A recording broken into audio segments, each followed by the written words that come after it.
ఇంకా రెండో అంశం ఏంటంటే నిన్న కిషన్ రెడ్డి గారు ఇవాళ 8వ తారీఖు కదా 10వ తారీఖు వస్తున్నా మోడీ 10వ తారీఖు వస్తున్నటువంటి సందర్భంలో కిషన్ రెడ్డి గారు ఒక వ్యాఖ్యలు చేసినారు. ఏమనంటే తెలంగాణలో కూడా డబుల్ ఇంజన్ సార్. ఈ ఇంజన్లు ఏంటివో నాకు అర్థం కాలేదు. ఏం పాడు ఈ ఇంజన్లు ఏంటి? మొత్తం భారతదేశంలో 21 రాష్ట్రాలలో మీ ఇంజన్లే ఉన్నాయి. 1 ఇంజన్ 2 ఇంజన్ 3 ఇంజన్లు లోకల్ బాడీస్ దాకా మీ ఇంజన్లే ఉన్నాయి. ఆ రాష్ట్రాలు ఎందుకు దివాలా తీస్తా ఉన్నాయి? ఆ రాష్ట్రాలు ఎందుకు క్రైమ్లో ఎక్కువ క్రైమ్ రేట్ ఎక్కువ ఉంది? ఎందుకు ఆకలి సావులు ఎక్కువ ఉన్నాయి? ఎందుకు విద్య సరిగా అంతలేదు? ఎందుకు వైద్యం చేరతలేదు? ఈ ఇంజన్లు ఏంటియో నాకు అర్థం కాలే. ఈ ఇంజన్లు తెలంగాణ రాష్ట్రం నుంచి 8 మంది ఎంపీలను గెలిపించినవయా భారతీయ జనతా పార్టీ. 8 మంది ఎంపీ, సగం మంది దాదాపు సగం తెలంగాణను మీకు అప్పచెప్పినాం. అంటే 1.5 ఇంజన్ మీ చేతుల్లోనే ఉన్నది. 1.5 ఇంజన్ మీ చేతులు ఉంటే తెలంగాణ రాష్ట్రం నుంచి 8 మంది ఎంపీలను గెలిపిస్తే తెలంగాణకి ఏం జరిగింది? పక్క రాష్ట్రమైనటువంటి ఆంధ్రప్రదేశ్ నుంచి 3 బీజేపీ ఎంపీలు గెలిస్తే ఆడెట్లుంది? ఈ లెక్క తెలుసుకోవాలి. ఇలా 10వ తారీఖు రోజు ప్రధానమంత్రి నరేంద్ర మోడీ గారు ఇక్కడికి వస్తున్నారు. ప్రైవేట్ హాస్పిటల్ ఓపెనింగ్, ఆ తర్వాత బహిరంగ సభలో పాల్గొంటాడు. నేను అడుగుతా ఉన్న భారతీయ జనతా పార్టీ ఎంపీలను తెలంగాణ రాష్ట్రంలో 2 కేంద్ర మంత్రులు ఉన్నారు. మీ 2 కేంద్రం నువ్వేమో ఓవైసీ గురించి మాట్లాడుతాను సరిపోయా, ఆయననేమో బీజేపీ ధర్మం అని ఆయన. ఇద్దరు మంత్రుల సంగతి అది. ఇక 6 ఉన్నారు. డికే అరుణ గారు, కొండా విశ్వేశ్వరరెడ్డి గారు, ఈటల రాజేందర్ గారు, ధర్మపురి అరవింద్ గారు, గొడెం నగేష్ గారు, ఆ తర్వాత రఘునందన్ రావు వీళ్ళందరూ ఉన్నారు. ఏం చేసిరా? తెలంగాణ రాష్ట్రానికి ఈ 2 ఎంపీ ఈ 8 మంది కలిసి చేసినటువంటి ఉద్దారకం చూడ్రి. చెప్తే పరువు పోతుంది. వీళ్ళు చేసిన కథ పక్క రాష్ట్రానికి ఏం జరుగుతుంది, మనకాడ ఏం జరుగుతా ఉందో ఒకసారి చూస్తే ఇవి లెక్కలు అర్థమైతాయి. చెప్పుకోవడానికి పెద్ద మాట. తెలంగాణ రాష్ట్రం నుంచి 8 మంది బీజేపీ ఎంపీలను గెలిపించినాం. ఆంధ్రప్రదేశ్ నుంచి 3 బీజేపీ ఎంపీలు బయరు. మనమే ఎక్కువిచ్చినాం. ఒకవేళ పార్టీకి డైరెక్ట్ ఇచ్చింది మనమే. తెలంగాణ రాష్ట్రమే ఎక్కువ భారతీయ జనతా పార్టీకి డైరెక్ట్ ఎంపీలను గెలిపించారు. ఇప్పుడు వాళ్ళ అర్థం ఏంటంటే మీరు డైరెక్ట్ గెలిపేకూరి ఎవరికైనా మద్దతు ఇస్తారో గెలిపిరన్నట్టు. ఇక్కడ లెక్కలు చూద్దాం సార్. 2026-27 కేంద్ర పన్నుల వాటా అంచనా ఎట్లా ఉంది? తెలంగాణలో అంటే 33,181 కోట్ల రూపాయల అంచనా ఉంది. దాదాపు రెట్టింపు వ్యత్యాసం ఉంది. కేంద్ర పన్నుల వాటా అంచనా 64,362 కోట్ల రూపాయలు రెట్టింపు వ్యత్యాసంతో కనిపిస్తూ ఉంది. 10వ ఆర్థిక సంఘం లెక్కలు పన్నుల పంపిణీ ముఖ చిత్రాన్ని ఒకసారి చూసుకుంటే 15th ఫైనాన్స్ సంబంధించి ఆంధ్రప్రదేశ్కి 4.047% నిధులు వచ్చినాయి. తెలంగాణ 2.102%. తెలంగాణలో ఉన్న భారతీయ జనతా పార్టీ ఎంపీలుగా మీరు ఈ ధర్మాలు గిర్మాలు పక్కకు పెట్టి ఈ లెక్కల సంగతి చెప్పారు. ఫస్ట్ మీరు లెక్కల కోసమే పోయింది.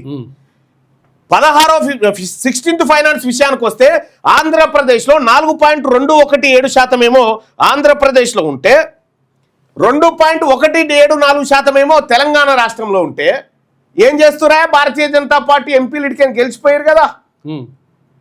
ఇడికని గెలిచిపోయి మీ డైలాగులు ఏంది? మీ డైలాగులు వింటా ఉంటే నవ్వొస్తా ఉంది. ఇప్పుడు నేను అడుగుతా ఉన్నా, ఈటల రాజేందర్ గారు, బండి సంజయ్ గారు, కిషన్ రెడ్డి గారు, ఆ తర్వాత మిగతా నాయకులను అడుగుతా ఉన్నా, ఇదా మీ తెలివి?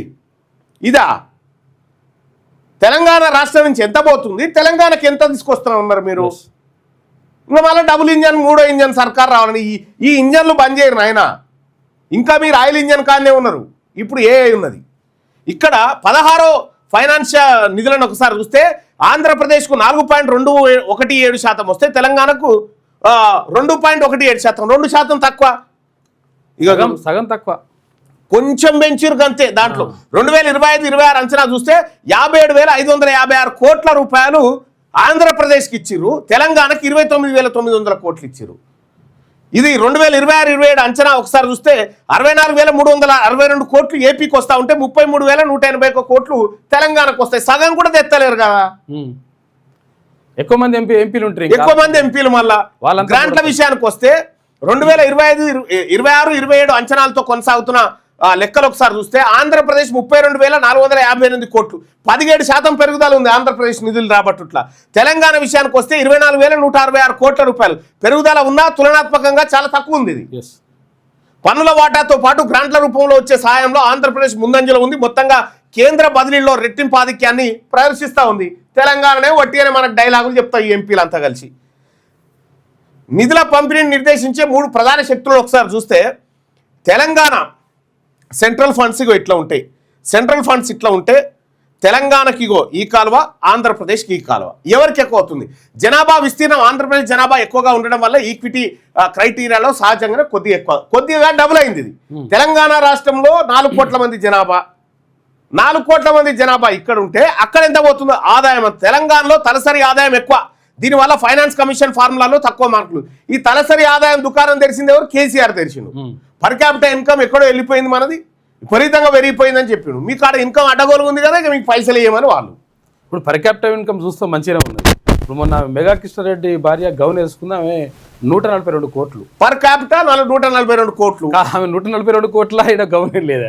రాజకీయ సమీకరణాలు. కేంద్రంలో ఎన్డీఏ ప్రభుత్వంలో కీలక భాగస్వామిగా ఉన్నందున ఆంధ్రప్రదేశ్కి అదనపు మద్దతు. ఇగో ఇది కథ. మరి ఈ ఎంపీలు ఒట్టిదేనా? ఇక ఆయన ఏమంటాడు, కిషన్ రెడ్డి గారు ఏమంటాడు, ఇక్కడ డబుల్ ఇంజన్ సర్కార్ వస్తే తప్ప తెలంగాణలో అభివృద్ధి కాదు. మరి మీరు రాజీనామా చేయరు అంటే మేము మమ్మల్ని గెలిపించినా వేస్టే అని చెప్తా ఉన్నాడు ఆయన కిషన్ రెడ్డి గారు. మా బీజేపీని ఎంపీలను ఇక్కడ గెలిపించినా వేస్టే, మేము ఉన్నా నామకే వాస్తేనే మేము నిధులు తేలేము అని చెప్తున్నట్టు ఉంది ఆడ కథ. ఇక్కడ ఇక చూడ్రి, సొంత రెవెన్యూ మీద అధిక తలసరి ఆదాయం. తెలంగాణ ఆర్థికంగా బలంగా ఉండడం, జీడిపి కాంట్రిబ్యూషన్ ఎక్కువగా ఉండడం వల్ల కేంద్ర ఫార్ములా ప్రకారం అవసరం తక్కువ అని పరిగణించబడుతుంది. మనోళ్ళు ఏతులు చెప్పుడు తోటి తెలంగాణ రాష్ట్ర కేసీఆర్ ఏమన్నాడు, కాళేశ్వరం అప్పు ఎప్పుడో తేరిపోయింది అన్నాడు. అట్లా నా బిడ్డ తేరిపోయింది కదా, మీకు పైసలు వద్దని వాళ్ళేమో ఈ కథ పెట్టి ఎత్తుకపోతా ఉన్నారు. ఇలా కులగణన ద్వారా బయటపడ్డటువంటి 81% మంది బీసీలు అత్యంత వెనకబడి ఉన్నారని కులగణన ఏది స్వతంత్ర కమిటీ రిపోర్ట్ చెప్పింది కదా. మరి ఈ ముందంజ ఎక్కడదా? ఇవన్నీ దొంగ లెక్కలు చెప్పారు. గ్రామీణ ఉపాధి పథకం చూస్తే తక్కువ బకాయిలు, పనుల డిమాండ్ మరియు నిధుల రికార్డింగ్ తులనాత్మకంగా తక్కువ స్థాయిలో ఉంది తెలంగాణ రాష్ట్రంలో. 1014.60 కోట్లు 2025 పెండింగ్ బకాయిలు దేశంలో 2వ అత్యధికం. భారీ వర్క్ డిమాండ్ ఒకే ఇన్స్టాల్మెంట్లో 7,669 కోట్లు కేంద్రం నుండి విడుదలైనాయి. అక్కడ మనకు లేదు. ఇవి అడగరు వీళ్ళు ఇక్కడ ఈ ఎంపీలను చూస్తే నాకు చదువుకుర్రా లేదా, మీకు ఏమైనా సబ్జెక్ట్ వస్తుందా, ఏం చేస్తూ ఉన్నారు ఈ తెలంగాణ ఇట్లా అవుతుంటే. హైదరాబాద్ మెట్రో ఫేజ్కు 38,595 కోట్లు కేంద్రం అనుమతి కోసం పెండింగ్లు ఉంది. ఇది అమరావతి రాజధాని జాతీయ రహదారుల ఎన్డీఏ పాలన వల్ల అదనపు కేంద్ర సభ్యుడు ప్రాజెక్టుల నిధుల సమీకరణ మరియు అనుమతులు సులభతరంగా వచ్చేస్తావు. తీసుకొని పోతున్నారు వాళ్ళు. రైల్వే కేటాయింపులు ట్రాక్ పై ఉన్నది ఎవరు? ఆంధ్రప్రదేశ్కు 10,134 కోట్ల రూపాయలు కేంద్రం మద్దతు ఇచ్చింది ఇప్పుడు రైల్వే ట్రాక్ల కోసం. తెలంగాణకి 5,454 కోట్లు, సగానికి సగం వ్యత్యాసం ఉంది. మన ఎంపీలకి మాట్లాడరేమా ఈ భారతీయ జనతా పార్టీ ఎంపీలు? అసలు తెలుసా మీకు ఇది ఒకటి ఉంటుందని? ఇగో విభజన హామీలు ఇతర పథకాల విషయానికి వస్తే backward region grant fund BRGF వంటి నిధులు విడుదలలో కొనసాగుతున్న సవాళ్లు. ఈ నిధులు విడుదల చేయడానికి ఇబ్బంది పడుతుంది.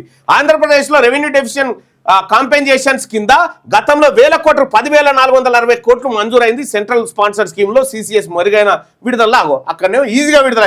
మరి ఈ ఎంపీలు గివి చెప్పారేమా, గివి తీసుకురారేమా? 8 మంది ఎంపీలు పరమానంద శిష్యులకు ఒకటి తక్కువ ఉన్నట్టుగా అయిపోయింది పరిస్థితి. ఇవాళ నన్ను కలుపురి. 2 రాష్ట్రాల వాదనలు ఎవరి న్యాయం వారిది. మేము దేశ ఆర్థిక వ్యవస్థకు భారీగా ట్యాక్సులు చెల్లిస్తున్నాం, కానీ కేంద్రం నుండి తిరిగి వచ్చే వాటా చాలా తక్కువ ఉందని చెప్పి తెలంగాణ చెప్తా ఉంటే, విభజన వల్ల నష్టపోయిన ప్రత్యేక హోదా ప్యాకేజీ మా హక్కు, ప్రస్తుత రాజకీయ సమీకరణలు ఎన్డీఏ ఉపయోగించుకొని ఇక వాళ్ళు ఏం గరిష్టంగా నిధులు తెచ్చుకుంటా ఉన్నారు. మన ఎంపీలకు ఈ టాపికే తెలియదు. భారత సమైక్య వ్యవస్థలో ఆర్థిక వైరుధ్యం ఒక సమగ్ర అవగాహన చూసుకుంటే సొంత పనుల రాబడి అత్యధికం, కేంద్ర పనుల వాటా తక్కువ ఉంది. మన తాన కేంద్ర మద్దతు అధిక జనాభా అవసరాలు, కేంద్ర నిధుల వాటా అత్యధికంగా ఉంది. రీతి రివాయినోడే గద్దెచ్చుకుంటుండు. ఇక మనదేం ఈ పరిస్థితి. ఇది క్లోజ్ చేయను.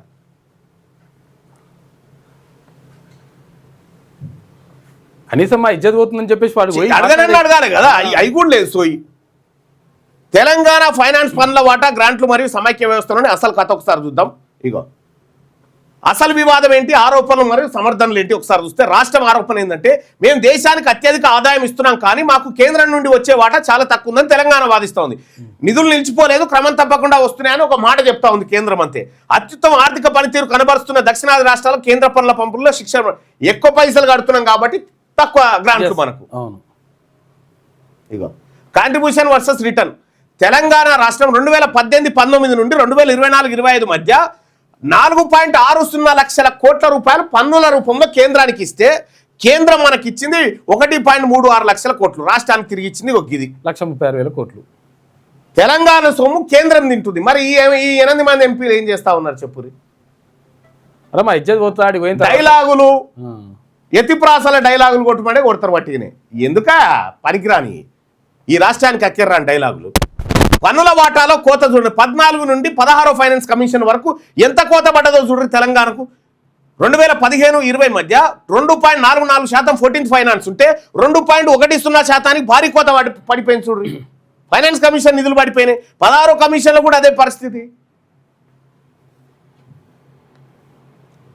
ఆగిపోయిన మెగా ప్రాజెక్టులు మరియు కేంద్ర వివక్షపై ఆరోపణలు చూస్తూ ఉంటే ఇగో SCS fund, central sponsored schemes ఏవైతే ఉంటాయో ఫండింగ్ రేషియో 90% కేంద్రం ఇవ్వాలి, 10% రాష్ట్రాలు పెట్టుకోవాలి. అది పోయింది.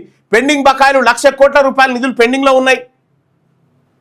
ఆ తర్వాత నిధుల కోసం ఎదురు చూస్తున్న కీలక ప్రాజెక్టులు హైదరాబాద్ మెట్రో ఫేజ్కు నిధులు కావాలి, రీజనల్ రింగ్ రోడ్కు నిధులు కావాలి, మూసీ నది ప్రక్షాళనకు నిధులు కావాలి. ఇవి ఏవి లేవు. దీని గురించి మన బీజేపీ ఎంపీలు ఆయారాం గయారాం అంతే, పోయినావో వచ్చినావు కథం. ఆయారాం గయారాం, ఐసా కైసా అంటే జై శ్రీరామ్. ఈ నిధుల సంగతి చెప్పండి. ఫైనాన్స్ కమిషన్ ఫార్ములా సమర్థతకు శిక్ష పడతా ఉంది. ఇగో అధిక తలసరి ఆదాయం చూపిస్తూ ఉంటే దెబ్బ ఎట్లా తాకుతుందో చూడ్రి. ఇవాళ మరి నరేంద్ర మోడీ గారి దగ్గర నేను 8 మంది ఎంపీలను రిక్వెస్ట్ చేస్తా ఉన్నా. భారతీయ జనతా పార్టీ ఎంపీలే కదా, భారతీయ జనతా పార్టీ ప్రభుత్వం ఉంది కదా, మీరు తెలంగాణకు 1,00,000 కోట్ల రూపాయల ప్యాకేజ్ తీసుకురాలి. మీరు మొనగాలు పొరిగా ఇక అప్పుడు డబుల్ ఇంజనా ట్రిపుల్ ఇంజనా ఆలోచిద్దాం. 1,00,000 కోట్ల రూపాయలు తీసుకొని రారి ప్రత్యేక ప్యాకేజ్ కింద ఈ సంవత్సరం. ఈ రకంగా ఇగో కేంద్ర నిధులపై ఆధారపడడం మనం గింతే. 78 నుంచి 88% సొంత ఆదాయ పనుల మీద మన కాళ్ళ మీద మనం బతుకుతా ఉన్నాం. గ్రామీణ స్థానిక సంస్థలకు రావాల్సినటువంటి 9,968 కోట్లు రావాలి. పట్టణ స్థానిక సంస్థల 11,548 కోట్లు, విపత్తు 2,774 కోట్లు. ఈ నిధులు చట్టబద్ధంగా వస్తాయి. అయితే ప్రాజెక్టు స్పెసిఫిక్ గ్రాంట్లు మాత్రమే కేంద్ర ప్రభుత్వ విచక్షణ మరియు ఆమోదాలపై ఆధారపడి ఉంటాయి. ఇగో మన సొమ్ము కేంద్రం తినుకుంటా, మన సొమ్ము కేంద్రం తింటా ఉంది. మన ఎంపీలేమో అడగరు. అడిగితే ఇంకో దుకాణం వాళ్ళది, ఇంకో సర్కార్ రావాలి, ఇంకో సర్కార్ వచ్చి లేదు కదా ఇప్పుడు, మరి ఇప్పుడు రాజీనామా చేయిస్తాం. కాబట్టి నేను ఒకటే చెప్తా ఉన్నా, ప్రధానమంత్రి నరేంద్ర మోడీ గారు వస్తూ ఉన్నారు. అసలు విభజన చట్టంలో ఇచ్చినటువంటి హామీలను, విభజన సమస్యలను పరిష్కారం చేస్తుందా చేయదా కేంద్ర ప్రభుత్వం తేల్చాలి. రెండో అంశం ఏంటంటే, ప్రధానమంత్రి నరేంద్ర మోడీ గారు ఇప్పుడు భారతీయ జనతా పార్టీకి సంబంధించినటువంటి ఎంపీలను 8 మందిని తెలంగాణ రాష్ట్రం ఇచ్చింది మీకు. ఇక్కడ ఉన్నటువంటి ఏపీఎలే ఈ ప్రాంతం ఇచ్చింది. మరి ఈ ప్రాంతం పైన మీ వివక్ష ఇట్లే ఉంటుందా? ఫైనాన్స్ కమిషన్ నిధులు మాకెందుకు తగ్గుతూ ఉన్నాయి? పక్కనున్నటువంటి ఏపీకి వాళ్ళకి పెంచుతూ ఉన్నారు, మాకేమో తగ్గిస్తూ ఉన్నారు. మరి తెలంగాణ రాష్ట్రం వెనుకబాటుకు గురవుతూ ఉంది. దీనిపైన ప్రధానమంత్రి గారు ఈ రాష్ట్ర ప్రజలకు వివరణ ఇవ్వాలి. ఈ తెలంగాణ రాష్ట్రం ఎక్కువ పన్నులు చెల్లిస్తున్న మాట వాస్తవం కాదా? ఎక్కువ పన్నులు మా దగ్గర నుంచి తీసుకొని తక్కువ మాకిస్తారు. బీహార్ ఉత్తరప్రదేశ్ ఎత్తుకపోయి బీహార్ వాళ్ళు పావుల ప్రధానమంత్రికి ఇస్తే ప్రధానమంత్రి గారు రూపాయి బీహార్కి ఇస్తా ఉన్నాడు. మనం రూపాయి ప్రధానమంత్రికి ఇస్తే పావుల మనకి ఇస్తా ఉన్నాడు. ఇంకో ఇది తేడా. దీన్ని బట్టి ఏమర్థమైందంటే ఇక్కడ భారతీయ జనతా పార్టీ ఎంపీలను గెలిపించుకున్న లాభం లేదు అనేది స్పష్టంగా నిన్నటి కిషన్ రెడ్డి గారి ప్రెస్ మీట్ ద్వారా అర్థమవుతా ఉంది.